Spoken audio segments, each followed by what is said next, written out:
I'll just add a little bit about the steroids. Every so often we get patients that are afraid to take the drops. And it's important to remember that your body makes steroids, and cortisone in particular, and without it you die.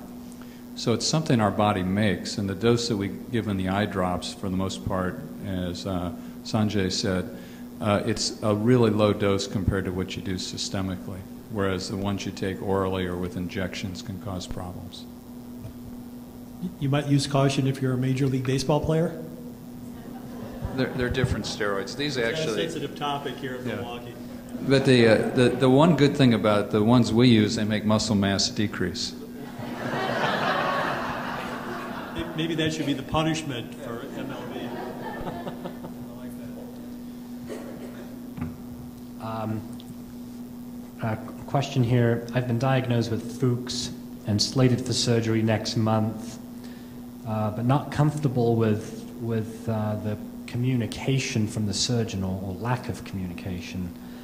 You know, I'm afraid of burning bridges and leery about putting myself in the care of somebody else. You know, what should you do? I mean, I think it's important that you do have a good relationship with your transplant surgeon. It's critical. And if you're not feeling that rapport,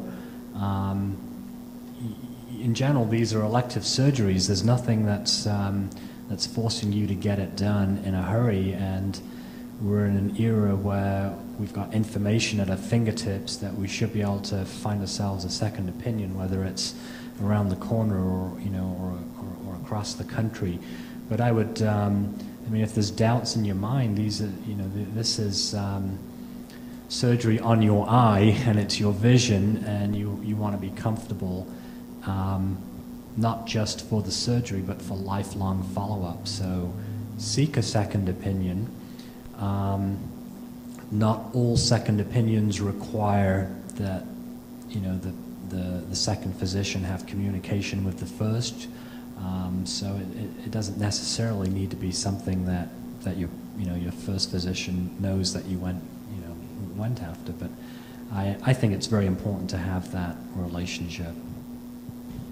Yeah, I'd like to just add on to that.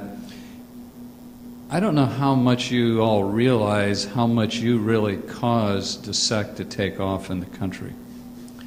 Because if it had been up to the doctors as a whole, I don't think we would have seen such a rapid adoption.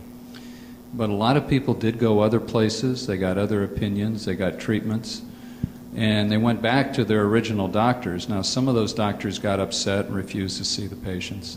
Other ones looked at the patients and said, oh wow, this does look better, and they learned how to do it. And then some also said, well, you know, I better start doing it because I won't have the patients anymore.